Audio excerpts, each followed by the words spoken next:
Hello everyone. তো আজকে আমাদের বাড়িতে ঠান্ডা, যার জন্য আজকে রান্না হবে না, পান্তা ভাত খেতে হবে। যেহেতু ওই চৈত্র মাসে অনেকেরই বাড়িতে ঠান্ডা হয় আর সবাই জানেন। তো আজকে সেই জন্য মা পুজো দিতে গেছে ঠাকুরের কাছে, তারপরে দিয়েই যাবে পাড়ার ঠাকুরের কাছে পুজো দিতে, যেটা প্রত্যেক বছর আমি আর মা যাই। আমি ভেবে রেখেছিলাম আমি আর মা যাবো, কিন্তু মাকে যখন বললাম যে আমি যাবো, মা বলছে না আমি তোমাকে নিয়ে যাবো না, এই বছর যেতে হবে না, পরের বছর যাবে। যাই হোক, বলেছে যখন কি সেটা ভালোর জন্যই বলেছে। তা যাই হোক, পরের বছর যাব। তাহলে আমি তোমাদেরকে ঠাকুরটা দেখাতে পারবো না। হ্যাঁ দেখাতে পারি, কিন্তু জানি না তোমরা কতটা দেখতে পারবে, কারণ পাড়ার ঠাকুর যখন এসেছিলো তখন আমি একটা ছোট্ট করে একটা ভিডিও করেছিলাম ঢোকানোর সময়, কারণ তখন আমি ঠাকুরকে দেখেছিলাম। তো তোমাদের সবার সাথে আমি ওই ক্লিপটা শেয়ার করবো, কিন্তু আমি জানি না কতটা স্পষ্ট বোঝা যাবে মুখটা মায়ের। তো চলো তোমরা সবাই পুরো ভিডিওটা দেখতে থাকো, আজকে আমরা সারাদিন কী করি না করি, মেজি কী করে না করে।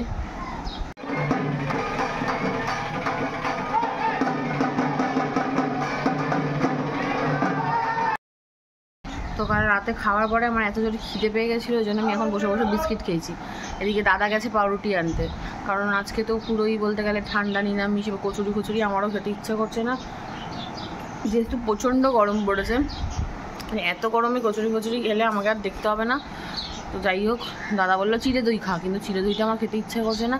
তো সকালবেলা চিনি দিয়ে খেলে গা গুলায়, আর অত টক আমি খেতে পারছি না। মানে এই আমি আগে টক খেতে পারতাম, প্রচুর টক খেতে পারতাম, কিন্তু এখন টক খেতে পারছি না। ঝাল যতটা খেতে পারতাম ততটা ঝালও খেতে পারছি না, শুধু মিষ্টি খেতে পারছি। তো যার জন্য আমার এখন মিষ্টিও খেতে ইচ্ছা করছে না। আমি বলেছি যে পাউরুটিটা নিয়ে আসো, ওটাই আমি খাবো। দাদা গেছে পাউরুটি আনতে, আর ঠাকুরের কেনাকাটাগুলো করতে, ফল আনতে, ফুল এনে দিয়েছে। বাবা পাউরুটি নিয়ে এসছে, ঠাকুরের মিষ্টি টিষ্টি সব নিয়ে এসছে। এখানে মেরিকে আটকে রেখেছি এখন সকালবেলা, এখন না আটকে রাখলে কাজ করা যাবে না, ওর পেছনে এখন দৌড়াতে হবে, আর আমি এখন হাঁটার পরিস্থিতিতেও নেই। কালকে যেহেতু আমি ইঞ্জেকশন নিয়েছি, তো তাই জন্য আমি মানে ঠিক করে হাঁটতেও পারছি না, প্রচণ্ড কষ্ট হচ্ছে। আর বাবারও শরীর খুব খারাপ, বাবাই এনেছে যদিও বা এইসব মিষ্টি ফিষ্টিগুলো এনে দিল। তো এখন যাই না কী করবো, এবার মেরিকে যদি ছাড়ি আমাদের দুজনকে দৌড় করাবে। এই জন্য মেরিকে এখন আমরা চেষ্টা করছি 1 মাস আটকেই রাখার, কেননা এমনিতে কাকা এলে ওকে খুলে দেয়, কারণ কাকা পারে ওর সাথে দৌড়াতে, এখন আমরা পারি না ওর সাথে দৌড়াতে, তাই জন্য আমরা খুলি না ওকে। খুললি মাঝে মাঝে যখন দেখি ও খুব ঠান্ডা, মানে ও ঝিমিয়ে রয়েছে, তখন যখন ও একদম খেলার মুডে থাকে তখন তো ভুলেও খুলি না। নাহলে এক তো ওই ঘর থেকে এই ঘর দৌড় করাবে, আর দ্বিতীয়ত মানে কোনো কথা শুনবে না, ছাড়লে কোনো কথাও শুনবে না। মা একটা পাড়া কাকিমার সাথে চলে গেছে পুজো দিতে, আবার কি একটা ভুলে গেছিলো, আবার আনতে এসে নিয়ে গেছে। তো মা আসুক, ততক্ষণ আমি চানটা করে নিই, কারণ অলরেডি অনেক বেলা হয়ে গেছে, 12টা বাজতে যায়, বাজেনি এখনও যদিও বা। তো স্নানটা করে নিই, আজকে এমনিতেও কিছু করার নেই। আর পান্তা, আজকে সবাই পান্তা খাবো। মেরি কী খাবে সেটাই ভাবছি, মেরি আজকে পান্তাই খাবে, কী হয়েছে, নাহলে দই ভাত খাবে। তো চলো আজকে সারাদিন দেখতে থাকি কী করা যায়।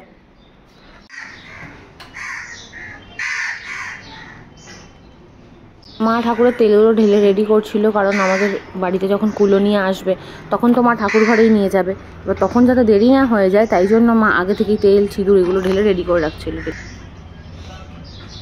আমি মায়ের সাথেই ওপরে ছাদে চলে এসেছিলাম, যেহেতু দুপুরবেলা 12টা বাজছিল আর শনিবার ছিল, তাই জন্য আমি একা আসছিলাম না, মায়ের সাথেই চলে এসেছি। আর সাথে করে জামা কাপড় নিয়ে এসেছিলাম মেলার জন্য। এখানে মায়েরও অনেক জামা কাপড় ছিল, আমারও এক বালতি কাঁচা বেরিয়ে গেছিলো, তো তাই জন্য আমি মেলতে চলে এসেছিলাম, যে মায়ের সাথে যাই মেলে দিই সব কটা। চলে এসেছি, কিন্তু এখনও ঘর গোছানো হয়নি, মানে ভীষণ বাজে অবস্থা ঘরটা এখন গোছাবো। দেখতে পাচ্ছি বিছনার কি দশা, বিছনার চাদরটা চেঞ্জ করব, ঘরটা মুছবো, কারণ ওনারা আসবেন আবার কুলো নিয়ে। আমি সামনে যেতে পারবো না, কিন্তু ঘরটা যদি না মুছি তাহলে তো হবে না। বাবার সামনেটা মুছে রেখেছে, কিন্তু আমার ঘরটা পরিষ্কার করা হয়নি, ওই জন্য আমি আমার ঘরটা বলতে এখন মুছে নিই। প্রচণ্ড গরম পড়েছে, আস্তে আস্তে কাজ না করলে হবে না, কারণ মানে আমি পারছি না, প্রচণ্ড গরম লাগছে, প্রচণ্ড।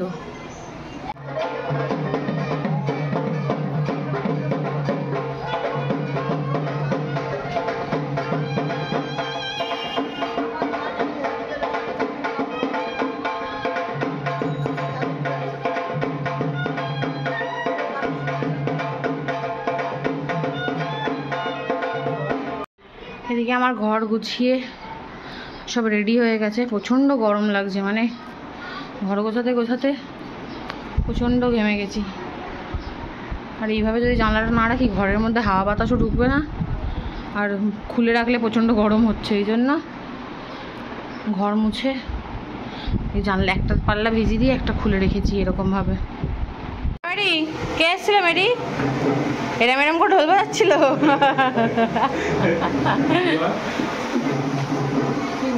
সবাই সিঁদুর খেলেছে। মেরি বাটি দিচ্ছে নে, মেরি বাটি দিচ্ছে না। সকালবেলা মুড়ি খেয়েছে, পেটে জ্বালা ছিল, খেয়ে নিয়েছে।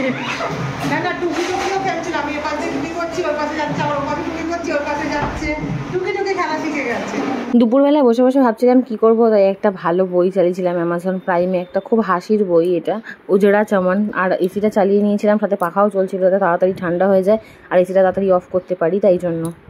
এদিকে সন্ধে হয়ে গেছে, আকাশদের আসার টাইম হয়ে গেছিলো, তো ওরা চলেও এসছে। এখানে বাবুসোনা, বিশাল আর আকাশের মুখের অবস্থা খুবই বিধ্বস্ত, বেচারারা ভোরবেলা থেকে ইকো পার্কে এরকম ঠাটা পড়া রোদে কাজ করছিল।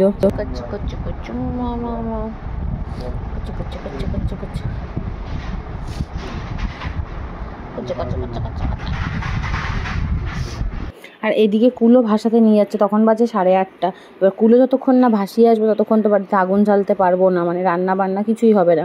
আর আমি যেহেতু সামনে যেতে পারবো না, তাই আমি ঘর থেকেই ভিডিও করে নিয়েছি।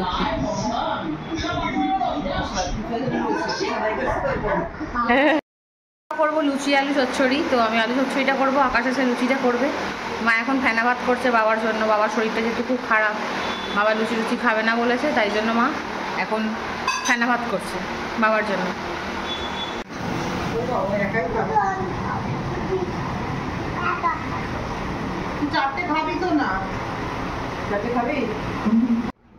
হ্যাঁ, এসে দেখছি মেরি খুব হাঁপাচ্ছে। অবশ্য আমার অবস্থাও খুব শোচনীয়, মানে এত গরম, তাই এসিটা চালিয়ে দিয়ে বসে রয়েছি, এখনও ওষুধ খাইনি। প্রচণ্ডই ঘেমে গেছি, ওই জন্য এখনও অবধি ওষুধ খেতে পারিনি। একটুখানি ঠান্ডাটা হোক ঘরটা, তারপরে ওষুধটা খাবো। প্রচণ্ড গরম লাগছে, মানে এত গরম পড়েছে। মানে যারা তোমরা রাস্তায় বেরাচ্ছ বা কিছু, খুব সেফটি নিয়ে বেরাও, খুব ভালো থাকো, সাবধানে থাকো। আর যাদের নতুন নতুন বেবি হয়েছে, যারা নিউ মম হয়েছে, আমার চ্যানেলে অনেকেই নিউ মম হয়েছে, তো তারা খুব সাবধানে থাকো, বেবিকে খুব ভালো রাখো। আজকের ভিডিও এতটুকুই। ভালো লাগলে like, comment, share and subscribe করে দিও।